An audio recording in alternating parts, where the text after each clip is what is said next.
या बैठकीमध्ये चर्चा करण्यात आली।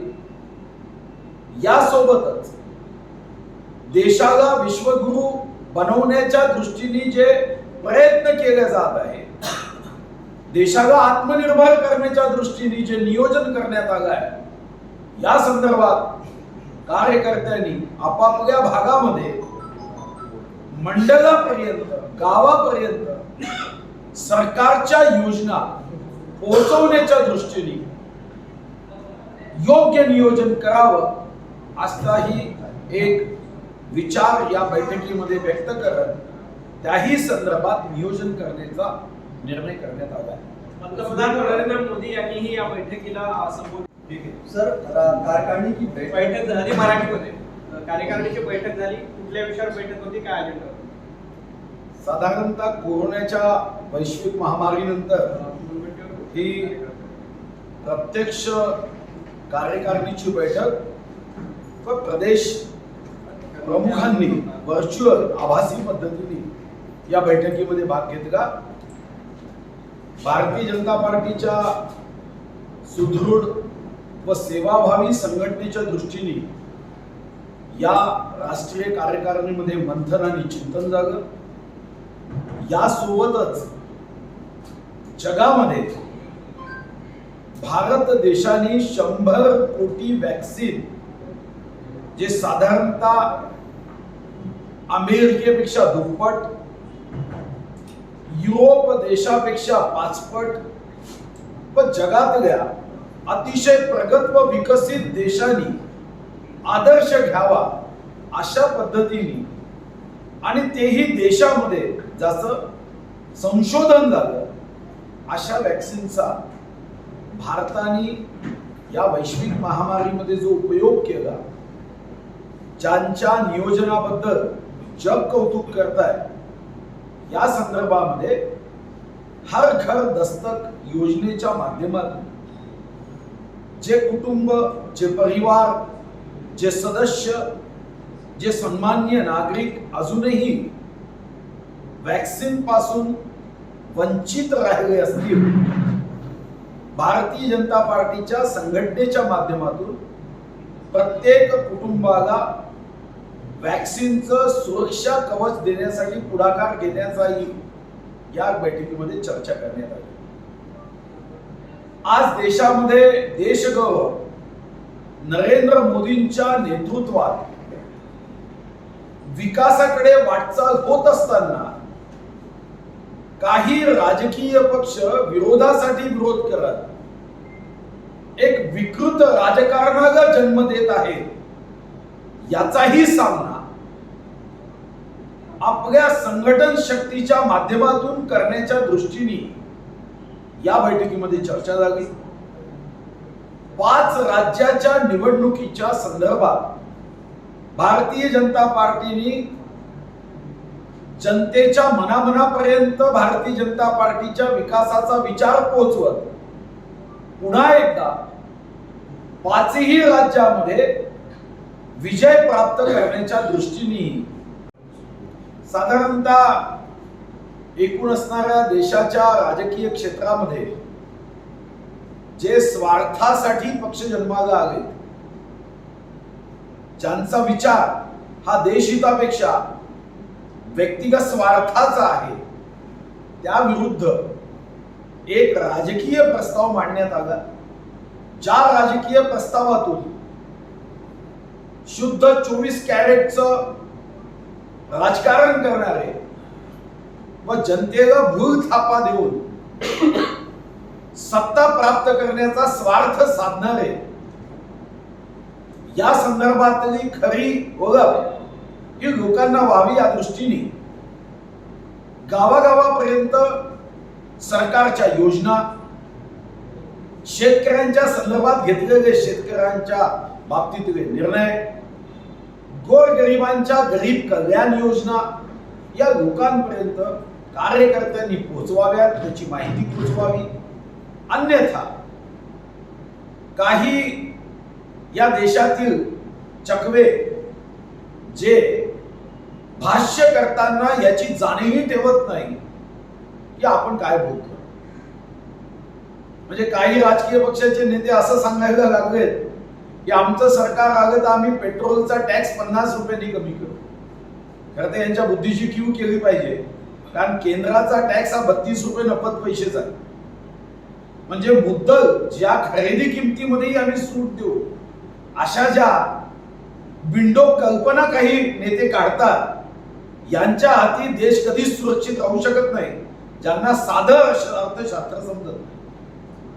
इंधन दरवाढीच्या संदर्भात जी आवई उठवण्यात आली की याला केंद्र दोषी आहे, केंद्राचा टॅक्स 32 रुपये 90 पैसे, राज्याचा बरोबरीने तितका टॅक्स असताना राज्य मात्र आपली जबाबदारी घ्यायला तयार नाही. जीएसटी मध्ये डिझेल पेट्रोल आणावं असा प्रस्ताव जीएसटी कौन्सिलचा होता. तिथेही स्वार्थासाठी राजकारण करणाऱ्या राजकीय पक्षांनी जनतेला न्याय देण्याच्या ऐवजी त्याला विरोध केला.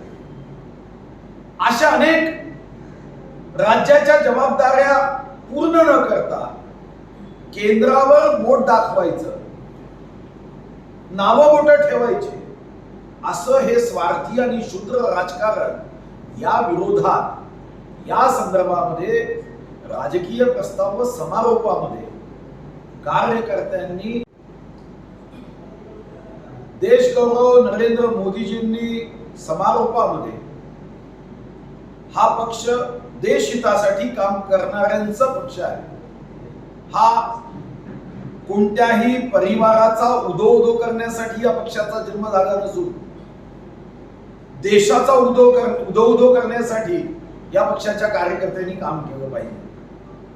देशासमोर आजपर्यंत स्वतःच्या परिवाराचा विकास करणे हे ध्येय ठेवून काही राजकीय पक्षांनी कार्य केलं. आम्हा सर्वांना एकत्र येऊन देशाची प्रगती उन्नती व्हावी या दृष्टीने कार्य करायचं आहे. विकास बनाम विकृत राजकीय व्यवस्था, या व्यवस्थेला विकासाच्या माध्यमातून, प्रगतीच्या माध्यमातून, जनसेवेच्या माध्यमातून आपल्याला उत्तर द्यायचं आहे. हा साधारणतः त्यामधला सार. आज काही राजकीय ठराव देखील कार्यकारिणीमध्ये झाले. त्यात उसमें मोहित कंबोज की तरफ से दावा किया गया कि नवाब मलिक सुनील पाटिल के साथ में ललित होटल में मीटिंग करते रहे हैं.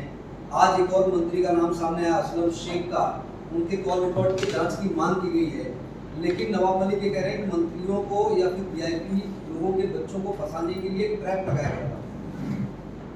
देखो, एक गंभीर विषय को हमने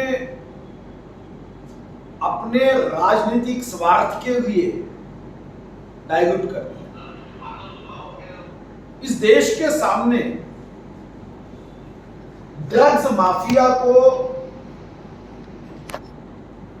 कड़ी से कड़ी सजा होने के लिए या ड्रग्स से युवा पीढ़ी सेवन करने से बचने के लिए कांग्रेस सरकार के समय एनसीबी का जन्म हुआ.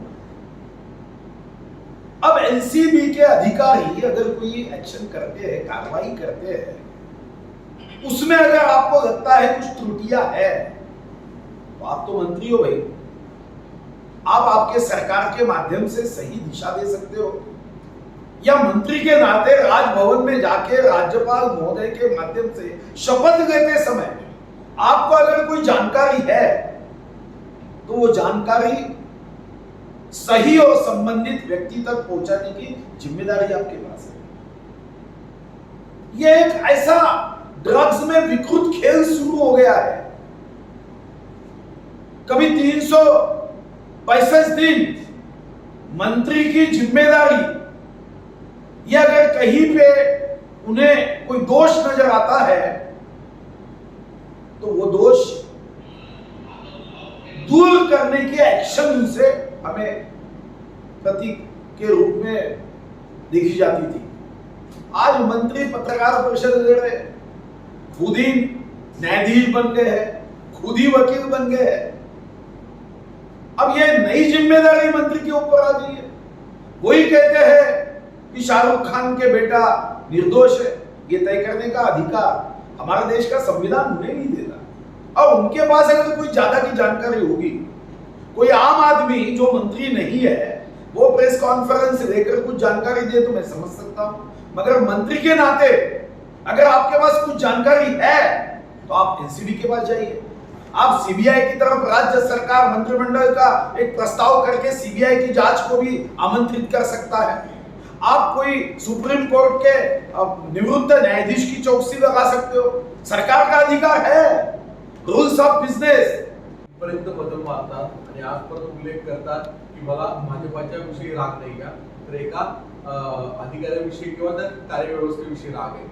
मग यापूर्वी प्रेस कॉन्फरन्स घेणं, त्याच्यामध्ये ते कुठल्या व्यक्तीचे आरोप कोणतेही पुरावे नसताना सादर करणं, या संदर्भात तुमची प्रतिक्रिया काय आहे? नाही, या संदर्भात तर मला व्यक्तिगत रीतीने वाटतं की विश्वरत्न भारतरत्न महामानव डॉक्टर बाबासाहेब आंबेडकरजींनी घटना समितीच्या माध्यमातून या संदर्भात जे कायदे केले तेव्हा घटना समितीला असं वाटायचं की साधारणतः राजकीय क्षेत्रात काम करणारे लोक हे कोणताही आरोप करताना त्या संदर्भातला पुरावा सादर करतात। आश्चर्य या गोष्टीचं आहे की 28 नोव्हेंबर 2019 ला हे सरकार आलं आणि आज आरोप करताना हे सरकार सोयीस्करपणे हे विसरलं की 4 वर्षापूर्वीच्या घटनेची माहिती असताना सुद्धा 4 वर्ष जर एखादा मंत्री ही माहिती दडवून ठेवत असेल किंवा सरकार तुमचं आहे, जोपर्यंत शाहरुख खानच्या ड्रग्सच्या संदर्भात पकडलेल्या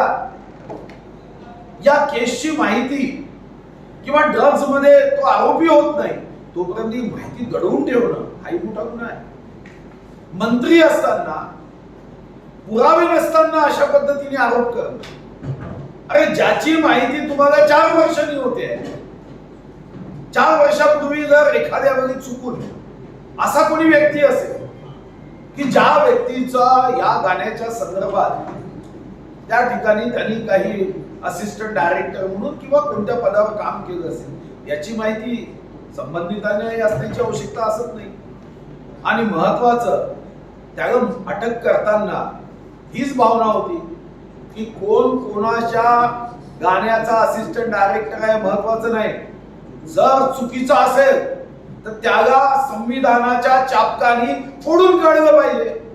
मग त्याला फोडून काढताना कोणीच अशा पत्रकार परिषदा घेतल्या नाही, पण शाहरुख खानच्या मुलाच्या संदर्भात मात्र पत्रकार परिषदा का घेतल्या जातात? काय हा आंतरराष्ट्रीय कटाचा तर भाग नाही, याची चौकशी आता करण्याची आवश्यकता आहे। जर तो ड्रग्स पेडलर आज जेलमध्ये आहे, एका तरी व्यक्तीने पत्रकार परिषद घेतली? कारण यामध्ये अशा पद्धतीने अडथळे निर्माण करणं हाच या गुन्ह्यामधला एक दंड आहे, चूक आहे। आणि या गुन्ह्यामध्ये चौकशी करताना चौकशी प्रभावित होईल असं वक्तव्य जर एखादा मंत्री करत असेल तर हे तर आश्चर्यजनक आहे। तुम्ही राज्याचे वित्तमंत्री होतात, आता जो दावा केला जातो सुद्धा अजित पवारांच्या कार्यालयाकडून की आताची आर्थिक परिस्थिती पाहता केंद्र सरकारप्रमाणे निर्णय घेणे योग्य नाही ठरतात, तर तुमचं काय मत आहे? ते पेट्रोल दर केंद्र सरकारने 5 आणि 10 रुपये डिझेल पेट्रोलचे कमी केलेले आहेत, त्या अनुषंगाने राज्य सरकारने सुद्धा काय करावं? ही सुपीक डोक्यातून नापीक युक्तिवाद। आता देशामध्ये अनेक राज्यांनी, ज्या राज्याला महाराष्ट्रासारखी आर्थिक शक्तिशाली परंपरा नाही, ज्यांचं अर्थकारणे अतिशय नाजूक आहे, त्यांनी पेट्रोल डिझेलचे भाव कमी केले। आणि मला हा युक्तिवाद यासाठी पटत नाही की कोरोना महामारीमध्ये, वैश्विक महामारीमध्ये जीएसटी हा 50% राज्याला येतो आणि 50% केंद्राला जातो। म्हणजे या कोरोनाच्या वैश्विक महामारीमध्ये राज्याच्या तिजोरीवर ताण आला आणि केंद्राची तिजोरी मात्र आबाद झाली, सुजलाम सुफलाम झाली। या दोन सरकारमधला फरक एवढाच आहे, एक लढवय्या नेतृत्व आहे आणि दुसरीकडे रडकं नेतृत्व आहे। एक लढणारं नेतृत्व आहे जनहितासाठी आणि दुसरीकडे रडणारं नेतृत्व आहे। आणि म्हणून हे दुर्दैव आहे महाराष्ट्राचं की महाराष्ट्रामध्ये बैमानीच्या आधारावर आलेलं सरकार, ज्यांनी असा शॉर्टकट आणला की पहिल्यांदा भारतीय जनता पार्टी सोबत युती केली आणि नंतर शॉर्टकट मारत खुर्चीच्या प्रेमापोटी ते जनतेशी सुद्धा तशीच बैमानी करत जनतेच्या भावनेशी प्रतारणा करताय। मी स्वतः अर्थमंत्री असताना तीनदा पेट्रोल डिझेलचे दर कमी केले. तो अधिकार राज्याला आहे. म्हणजे एकीकडे जीएसटीला जायचं नाही आणि तुम्हाला जनतेची चिंता आहे, जनतेला जो त्रास सहन करावा लागतो त्याची चिंता आहे, की तुम्हाला फक्त आणि फक्त तिजोरीची चिंता आहे. या संदर्भामध्ये अनेक राज्यांनी इंधन दरवाढ मागे घेतली. आज गुजरात पेक्षा महाराष्ट्राचे इंधन दर हे 12 रुपये 15 रुपयांनी जास्त आहे. महाराष्ट्राने ताबडतोब इंधनाच्या या करामध्ये सूट दिली पाहिजे. केंद्र सरकारच्या बरोबरीने राज्याचा कर आहे. अन्यथा भारतीय जनता पार्टी या अधिवेशनामध्ये या सरकारला आकडेवारी सहित उत्पन्नासहित सरकारला जाब विचारल्याशिवाय राहणार. सर हिंदी में एक बात बताइए, कोई भी बात सामने नहीं आई है, वहीं दूसरी तरफ उनकी मैनेजर के जरिए मिलकर बाकायदा पैसे की लेन देन डील करने की बात सामने आई. आपको लगता है कुछ शाहरुख खान को भी इस पूरे मामले में अपना मुंह खोलने की जरूरत है? नहीं, मुझे लगता नहीं. वो आरोपी है, अगर मुंह खोलना भी है तो कोर्ट में जाकर अपनी बाजू रखे, कोई आवश्यकता नहीं है. क्योंकि हमारे यहाँ पे 70,000 कोटी से ज्यादा हम न्याय व्यवस्था पे इसलिए खर्च करते हैं कि आप आपकी बाजू न्यायालय में जाके रख सके. आप न्यायाधीशों पे निर्णय करते समय कुछ प्रभाव हो ऐसे वक्तव्य करने की कोई आवश्यकता नहीं है. आप मोदी जी से विचार का विरोध करो, मगर मोदी जी से एक बात सीखनी चाहिए. सीबीआई ने 9 घंटा तक उनकी चौकसी की, कोई शब्द भी उन्होंने नहीं कहे, कोई नहीं कहा. उन्होंने कहा जांच एजेंसी है, जो प्रश्न वो पूछेंगे उसका जवाब मैं दूंगा. उन्होंने जवाब दिए, मगर ऐसी बात कभी नहीं कही ये राजनीति है. उन्होंने कहा कि सच को कोई डर नहीं होता. और इसलिए माननीय मोदी जी से ये सीखने की बात है, चाहे विचारों के आप विरोध करो, ये रोते ही रहते हैं, हमेशा रोते रहते हैं, समझ में नहीं आता. सुधीर भाऊ, संजय राऊत यांनी भाजपवर टीका केली आहे. भाजपा नेते सातत्याने तुरुंग मंत्री ने कैसे बर्ताव करना चाहिए, मंत्री के क्या अधिकार है, उनकी नैतिक जिम्मेदारियां क्या है, उनके कर्तव्य क्या है. अब तो आने वाले दिनों में ये मंत्रियों की परीक्षा लेनी होगी कि रूल्स ऑफ बिजनेस कभी पढ़े या नहीं. प्रेस कॉन्फ्रेंस देके कोई एक विकृत भरे ड्रग्स व्यवसाय के बारे में आपके पास अगर कुछ जानकारी है तो वो जानकारी पत्रकार परिषद के माध्यम से नहीं, तो वो सही व्यक्ति तक, सही विभाग तक पहुंचाने की जिम्मेदारी है. अभी ये मुझे लगता है कि महाराष्ट्र विकास की राजनीति को छोड़कर विकृति के राजनीति की ओर चल पड़ा. सर असलम शेख का नाम है, क्या असलम शेख की जांच की मांग बीजेपी करती है क्या? क्योंकि असलम शेख कल इस मुद्दे पर अपनी बात रखेंगे, आज उन्होंने बात करने से मना किया. देखो, मैं कोई व्यक्ति विशेष की जांच की मांग नहीं करूंगा क्योंकि मेरे पास कोई सबूत नहीं है. मगर जिनको जांच का अधिकार है, जिनके पास इस बारे में कोई जानकारी है, तथ्य है, वो जिनकी आवश्यकता है उनसे जानकारी ले और हमारे देश का जो सच्चाई का मार्ग है उस सच्चाई के मार्ग पे वो आगे बढ़े. आदमी छोटा हो या बड़ा हो, वो कोई पार्टी का कार्यकर्ता हो या पार्टी का बड़ा नेता हो, गलत काम करेगा तो हमारा संविधान ये कहता है कि उसे छोड़ना नहीं चाहिए. हाच प्रश्न आहे की राज्यातल्या कॅबिनेट मंत्र्यांसारख्या मोठा नेता थेट भाजपाच्या विरोधी एकदा मोदींनी अनेक गोष्टींचं खासगीकरण केलं, आता तुरुंगाचंही खासगीकरण झालं का, असा सवाल संजय राऊतांनी विचारला. मला असं वाटतं की त्यांच्या प्रश्नाचं उत्तर देण्याची भाजपला जबाबदारी नाही. भाजपा जनतेच्या प्रश्नाचं उत्तर देईल. त्यांच्या प्रश्नाचं काय उत्तर देणार आहे, ते काय बोलतात त्यांना माहित नसतं. ते म्हणाले जेव्हा देगलूरचा उमेदवार आम्ही घेतला तर ते म्हणाले की गटारातलं पाणी भाजपमध्ये जाऊन शुद्ध होते का. म्हणजे स्वतःच्या पक्षाला गटार मारणारे हे मोठे नेते आहे. शिवसेनेचा व्यक्ती घेतला तर गटारातलं पाणी भाजपमध्ये जाऊन शुद्ध होते का, असा प्रश्न शिवसेनेकडून केला जातो. मला आश्चर्य वाटतं. नवमोदीकरांनी असं म्हटलेलं आहे की किरीट सोमय्या जे आरोप करतात ते सगळे पुराव्यानिशी असतात का, मग माझ्या आरोपांच्या पुराव्यांचा सिद्धांत का मागितला जातो. असं आहे, किरीट सोमय्या काही मंत्री नाही आहेत, ते मंत्र्यावर ही जबाबदारी आहे. किरीट सोमय्या हे मंत्री नसतानाही पुराव्यासहित करतात आणि नुसतं पत्रकार परिषद घेत नाही. किरीट सोमय्यांकडे असणारी कागदपत्र ते संबंधित एजन्सीला देतात. आवश्यक तिथं कोर्टाला सबमिट करतात, आवश्यक तिथं आयोगाला सबमिट करतात. तुम्ही तर एकही कागद एनसीबीला दिला नाही, तुम्ही एकही कागद कोर्टाला दिला नाही. तुम्ही नुसतं पत्रकार परिषदेमध्ये येता, सकाळ झाली की एक नवीनच सवय लावली आहे की सकाळ झाली की पत्रकार परिषद. अरे तुमच्याकडे जर कागदपत्र असतील तर तुम्ही त्या एजन्सीला द्या ना जे किरीट सोमय्या देतात.